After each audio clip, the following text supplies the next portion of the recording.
Halo guys, balik lagi bareng gua. Kali ini gua mau cerita-cerita sedikit. Udah muncul Innova Zenix, udah muncul Honda WR-V. Akhir tahun 2022 gua malah SPK Veloz KTSS nih. Kenapa seperti itu? Mungkin gue ceritain sedikit lah ya beberapa pertimbangannya. Jadi pas akhir tahun itu gue datang ke pameran ya di salah satu mall, dan kebetulan ketemu salesnya, nanya nih diskon bisik-bisik berapa bang. Oh ternyata diskonnya gede. Nah karena nggak bisa gue sebutin karena salesnya jangan disebutin pak gitu, karena diskon bisik-bisik, kalian coba tanya langsung aja deh ke itunya. Nah nggak lama mobilnya dateng nih ya kan, nyampe ke unitnya ke rumah gue. Nah ternyata bukan ternyata, jadi pertimbangan gue ambil mobil ini adalah interiornya itu menurutku bagus ya. Jadi mulai speedometernya udah digital, layarnya gede, udah AC double blower, ada layar di tengah, terus joknya juga empuk nyaman, ada kamera 360, lengkap deh pokoknya. Terus juga udah ada TSS-nya gitu. Ini yang jadi pertimbangan kenapa gue beli ini. Dan harganya kan waktu itu yang TSS Key premium color kan di 332 juta ya, 332 juta sekian gitu kan. Nah itu di diskon sama abangnya, ternyata wah menarik nih, jadi ambil ini. Sebenarnya kalau nambah dikit ya, bukan nambah dikit sih ya, nambah biar dapat Innova Zenix tuh bisa dapat gitu. Nah, cuman di sini fiturnya banyak banget. Ada kamera 360, ada fitur TSS, lane departure warning, atau mungkin kayak lane follower ya, biar dia tetap ada di lintasan, di jalur, biar nggak keluar jalur, dikasih ingat. Terus juga lane collision warning, biar nggak warning biar nggak nabrak, mundur dan lain sebagainya. Itu udah lengkap banget. Setir juga udah teleskopik, udah tilt ya kan. Terus juga ini transmisinya dia pakai CVT, dan pas dinaikin memang jauh lebih nyaman sih dari Avanza yang pernah gue naikin selama ini ya. Gitu. Ini beberapa pertimbangan yang gue ambil. Terus warna premium colornya itu bagus ya, putih, jadi ada glitter-glitternya gitu.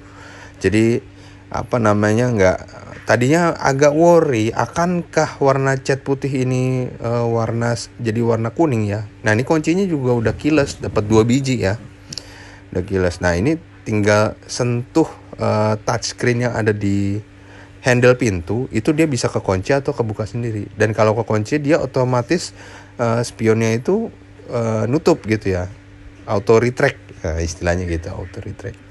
Nah ini buat isi bensin. Jadi mobil gue sebelumnya ada di sebelah kanan, nih dia ada di sebelah kiri. Jadi yang nggak tahu sih ya benefitnya banyakan mobil mana yang pakai itu. Nah ini juga buat matiin TSS sama buat matiin traction control, ada di sebelah situ. Nah ini untuk buka kap mesin di situ dikasih tahu sama salesnya. Terus juga ini, nah ini contohnya ya, dia bisa tilt dan teleskopik. Jadi udah ergonomis banget sih untuk mobil sekelas ini, MPV, nyaman. Wah itu menurut gue udah lengkap sih. Nah untuk joknya sendiri masih diplastikin ya, kita kupas lah ya. Nah sembari kupas plastik yang ada di mobil ini, gue sedikit cerita pertimbangan gue. Tadi banyak fitur, tapi sebenarnya ada satu sih yang menurut gue kurang gitu ya. Kenapa nggak ada adaptive cruise control di mobil ini? Padahal kalau ada itu lengkap banget sih. Udah ada TSS, udah lane departure warning, steering assist gitu kan. Harusnya ada adaptive cruise control gitu. Nah, karena ini gue rekam sebelumnya dan gue mau publish ke YouTube ya kan, nih cerita sedikit nih. Ternyata lane departure warningnya itu nggak bisa kita lepas tangan 100% gitu, nggak bisa autopilot. Jadi dia ngasih reminder doang, titit kalau misalkan dia kita keluar jalur atau menyentuh garis yang kita nggak ngasih send gitu. Jadi titit gitu. Jadi kita nggak bisa autopilot.